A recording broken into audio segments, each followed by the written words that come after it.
सदा परिभवग्नम्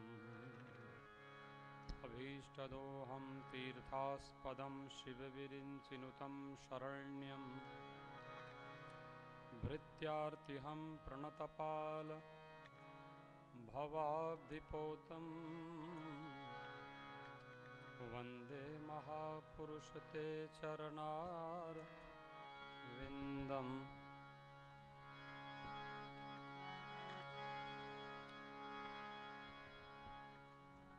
त्यक्त्वा सुदुस्त्यजसुरेप्सितराज्यलक्ष्मीं धर्मिष्ठ आर्यवचसा यदगादरण्यं मायामृगं दयितयेप्सितमन्वधावत् वन्दे महापुरुष ते चरणारविन्दम्।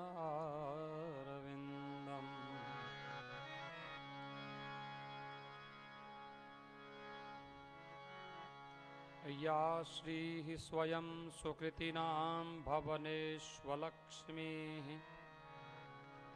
पापात्मनां कृतधियां हृदयेषु बुद्धिः श्रद्धा सतां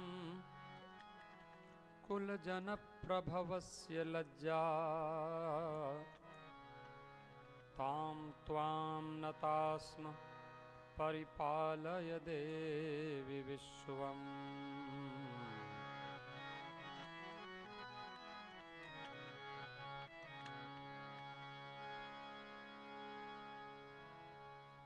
रोगानशेषानपहंसि तुष्टा रुष्टा तु कामान् सकलान् अभीष्टान् त्वामाश्रितानां न विपन्नराणां त्वामाश्रिता ह्याश्रयतां प्रयान्ति।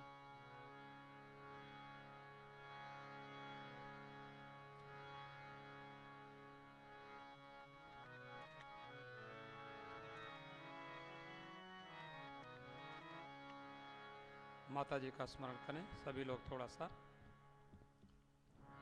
ओम शक्ति ओम शक्ति ओम शक्ति ओम शक्ति ओम शक्ति ओम शक्ति ओम शक्ति ओम शक्ति ओम शक्ति ओम शक्ति ओम शक्ति ओम शक्ति शक्ति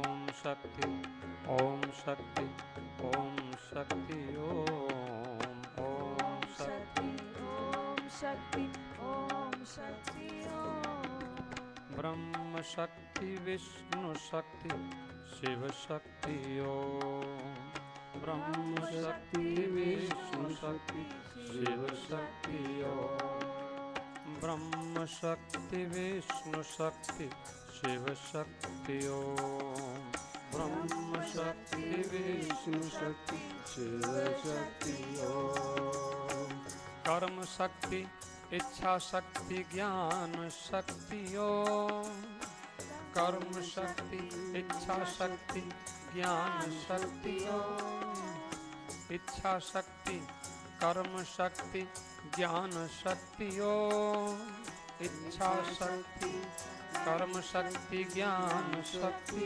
ओम इच्छा शक्ति कर्म शक्ति ज्ञान शक्ति ओम इच्छा शक्ति कर्म शक्ति ज्ञान शक्ति ओम ब्रह्म शक्ति विष्णु शक्ति शिव शक्ति ओम ब्रह्म शक्ति विष्णु शक्ति शिव शक्ति ओम शक्ति ओम शक्ति ओम शक्ति ओम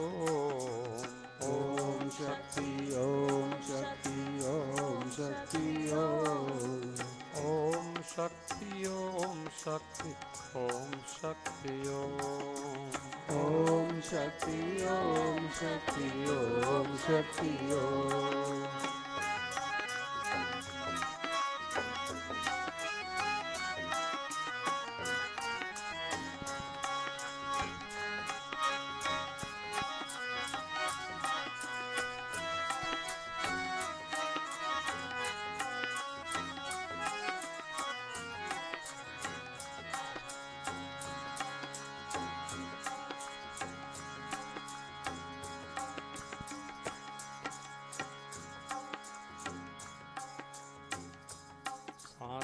दरबार की जय।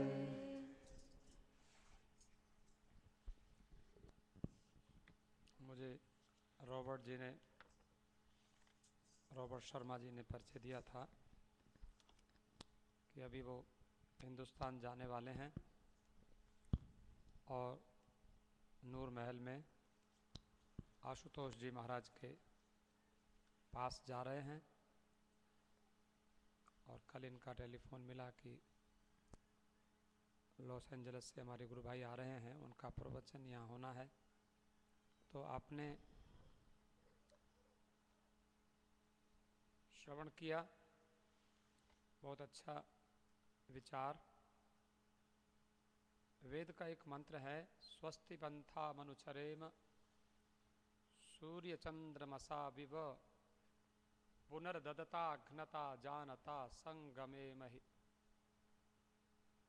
हम लोगों को वेद की आज्ञा है, स्वस्ति पंथा मनुचरेम, हमको स्वस्ति का पंथा माने मार्ग, स्वस्ति माने कल्याण का मार्ग अनुसरण करना चाहिए।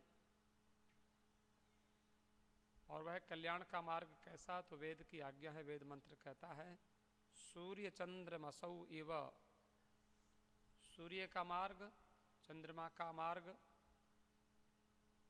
हमें किनका अनुकरण करना है, तो सबसे पहले सूर्य का अनुकरण, चंद्रमा का अनुकरण, पुनर्ददता अघ्नता जानता संगमे महि। सूर्य और चंद्रमा के बाद ददता, जो देने वाले लोग हैं उनका अनुकरण करना चाहिए, जो देने वाले हैं। और फिर बताया चौथा अज्ञता, जो निष्पाप हैं। और जो अग्न शब्द का अर्थ होता है ईश्वर ने जो कुछ हमें दिया है और उसका हम धन्यवाद करने वाले हैं। कृतज्ञ से जो रहित हैं उन्हीं को अग्न कहते हैं। अज्ञता, किसी के दिए हुए किसी वस्तु का आदर करना। तो भगवान ने मनुष्य शरीर दिया तो भगवान का आदर करना ये कर्तव्य हो जाता है, मनुष्य शरीर प्राप्त करके कि उनका धन्यवाद करना कि आपने हमें बहुत अच्छा शरीर दिया, बहुत अच्छा मन दिया, बहुत अच्छी बुद्धि दी। तो ऐसे जो लोग हैं उनका संग करना, सूर्य का संग करना, सूर्य का अनुकरण करना, चंद्रमा का अनुकरण करना, अज्ञता, ऐसे पुरुषों का संग करना, ददता, दानी पुरुषों का संग करना। और अंत में वेद की आज्ञा है जानता असंगमे महि। जानता माने जो ज्ञानी पुरुष हैं, जो जिनको परमात्मा का, जिनको आत्मा का बोध है, उनका संग करना, ये वेद की आज्ञा है। तो हमें ऐसा करना चाहिए। हमारे रविवासरीय सत्संग में हम लोग विचार कर रहे थे देवी भागवत के माध्यम से, और देवी भागवत में जो कथाएं हैं प्रथम स्कंद में, उनमें से हमने एक आपको कथा सुनाई थी पिछली बार। और उस कथा में आपने श्रवण किया था माता जी का बड़ा दिव्य चरित्र, जिसमें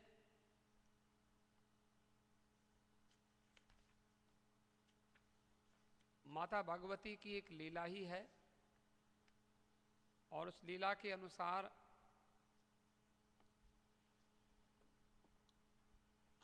हयग्रीव अवतार की कथा सुनी।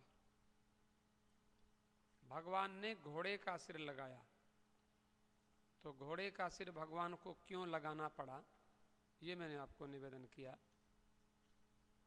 अब इसके बाद में एक कथा और है,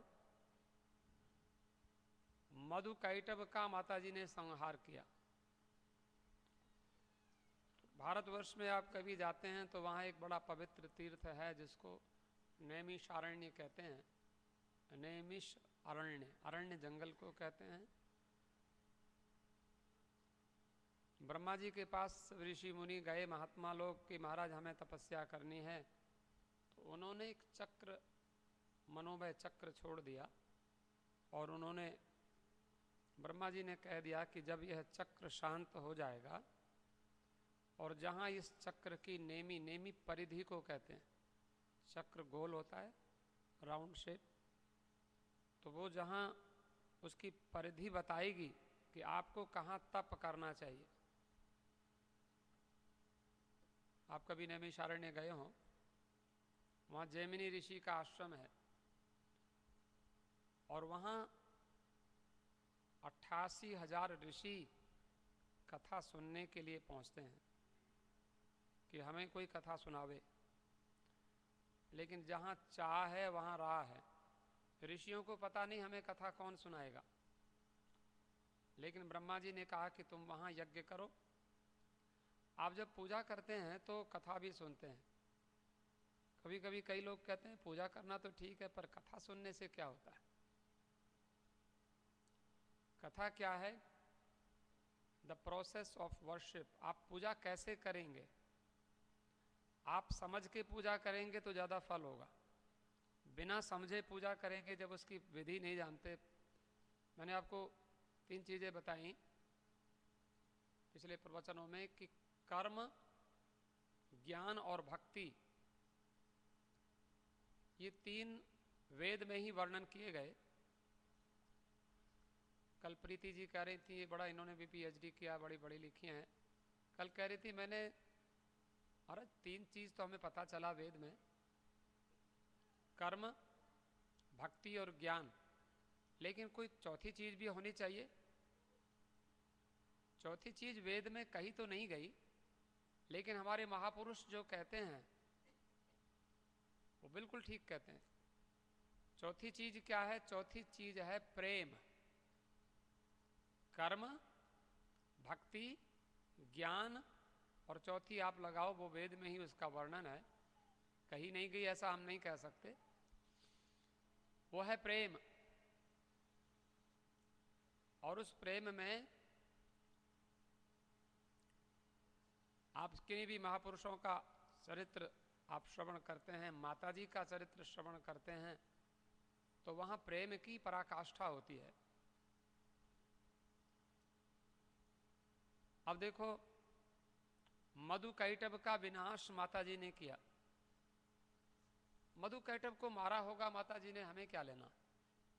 मधुकैटभ असुर थे और उनको माताजी ने मार दिया। सूत जी ने ऋषियों को कथा सुनाई। मैंने अभी कहा कि ऋषियों को पता नहीं था। 88,000 ऋषि, 88,000 ऋषि कथा सुनने पहुंचे, लेकिन कथा कौन सुनाए उन्हें कुछ पता नहीं। लेकिन ये सब आप ध्यान देना, आपने कभी अनुभव किया होगा, मैंने तो बहुत अनुभव किया, कि आप कथा में बैठते हैं, कई बार तो आप किसी वक्ता से प्रश्न कर लेते हैं कि महाराज हमें अमुक प्रश्न का उत्तर दीजिए। लेकिन कई बार ऐसा होता है कि आप प्रश्न नहीं कर पाते, लेकिन प्रश्न लेकर आप बैठ जाते हैं, तो आपको लगता है जैसे वक्ता को किसी ने कह दिया और उसने मेरे प्रश्न का उत्तर दे दिया।